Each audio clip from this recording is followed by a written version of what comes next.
Hey everyone, welcome back. I am pumped for this deep dive. Yeah. We're tackling sleep today. Something I think we're all pretty interested in, right? Absolutely. We've got excerpts from Ariana Huffington's The Sleep Revolution here. Hmm. And, in that cool sleep assessment tool, Mhm.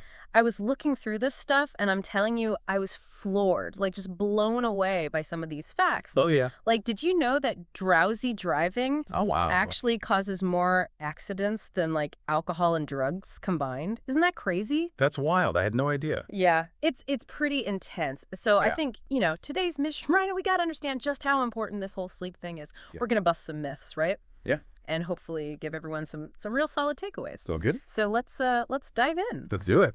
All right, so, right off the bat, Huffington calls this a sleep crisis. And I Right. gotta say, the stats on how many people just aren't getting enough sleep, Yeah. kind of alarming. It really is an epidemic. And you know what's interesting? In her book, she argues that this whole obsession we have with productivity, Yeah. it's like we've created this culture where sleep is almost seen as a weakness. Oh, it's like a badge of honor to be like, oh, I only got 4 hours of sleep last night. It's so messed up. It really is. So, okay, let's unpack the sleep crisis thing a bit more. I mean, just the number of people not getting enough sleep, it's wild. Yeah. And what I find fascinating is how Huffington, Yeah. like, Mm. she connects this problem to these huge historical shifts, Like Okay. she talks about how the Industrial Revolution Oh, right. with artificial light changed our relationship with the night. Yeah. Suddenly, we weren't limited by the setting sun anymore. Right? Right. Then, boom, the digital age comes along, and we've got this always-on culture Mm. that just devalues sleep even more. And now we're expected to be like reachable 24/7. Exactly. It's insane. Yeah. She even uses the story of Thomas Edison, the light bulb guy, Right. as an example. He thought sleep was the enemy, tried to eliminate it completely. Really? Wow. Yeah. That's pretty extreme. I mean, that's pretty hardcore, right? But it really shows you this deep-seated bias we have against sleep. Oh, yeah, absolutely. Like it's almost like rest is a sign of, I don't know, laziness or something. You're not dedicated enough, right? Right, exactly. If you're sleeping, you're not working. So how do we even start to fight that kind of thinking? I think, first, Yeah. we need to recognize that these societal pressures, they're real, Mm-hmm. and they might be affecting us more than we realize, Mhm. right? Do you ever catch yourself Yeah. pushing to stay awake even when you're exhausted All the time. or, feeling guilty for taking a nap? Oh, totally. It's like we're programmed to just do more, Mm. even if it means sacrificing our health. Exactly. And that's why understanding the science of sleep is so important. Okay, so let's get into that. So Huffington goes into the different stages of sleep, right? Including this thing called REM sleep, where our brains are like super active even though we're unconscious. Yeah.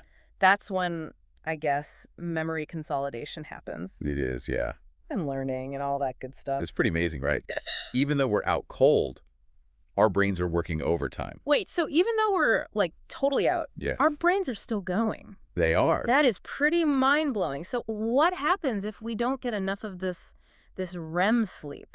Well, research has shown that sleep deprivation, Yeah. especially a lack of REM sleep, can cause a whole bunch of problems. Like what?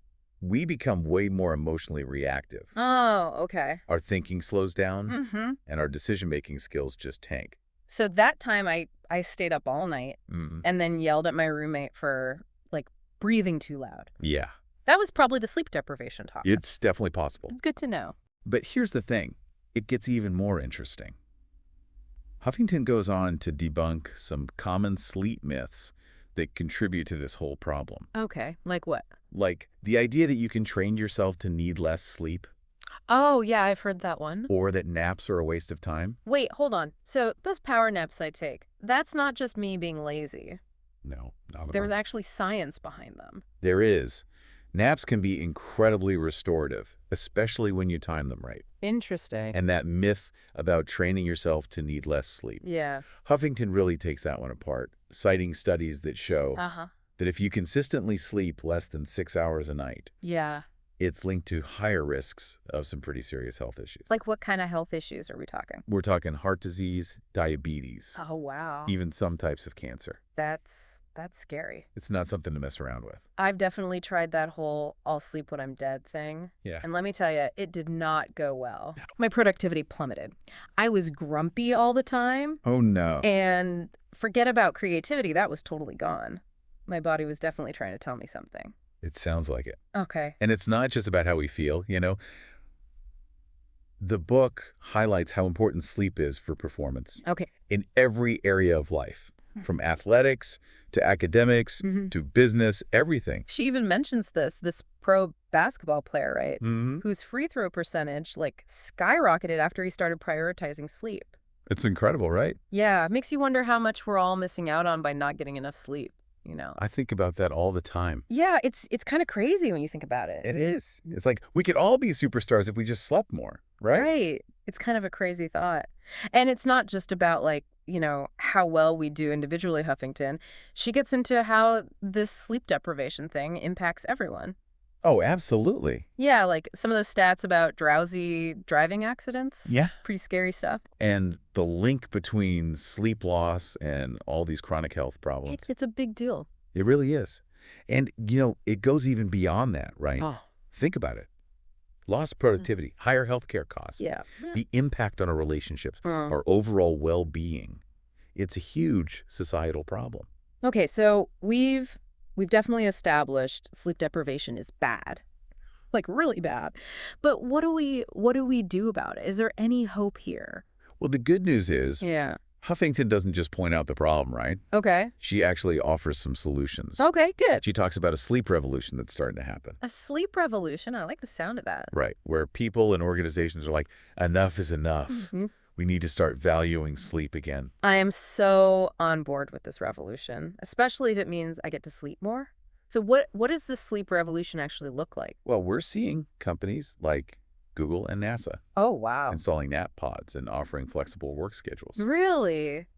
That's Now, awesome. schools are even starting to experiment with later start times for teenagers, Oh, yeah, that makes sense. recognizing that their biological clocks are different. Yeah, they're definitely not morning people. And even the hospitality industry is getting in on it. Oh, yeah. How so? You've got hotels designing rooms specifically for better sleep. So it sounds like people are finally realizing sleep is important. It's not just a luxury, it's essential. It's about time, right? But what about us regular folks? What can we do in our own lives to sleep better? Well, that's where those practical tips you mentioned come in. Okay, yeah. Huffington really emphasizes this idea of sleep hygiene. Sleep hygiene. What's that? Basically, it's all the habits and practices that help you sleep well. Okay, so, like, what kind of things are we talking about here? Give me the secrets. Well, it can be as simple as going to bed and waking up at the same time every day. Even on weekends. Ideally, yes. Yeah.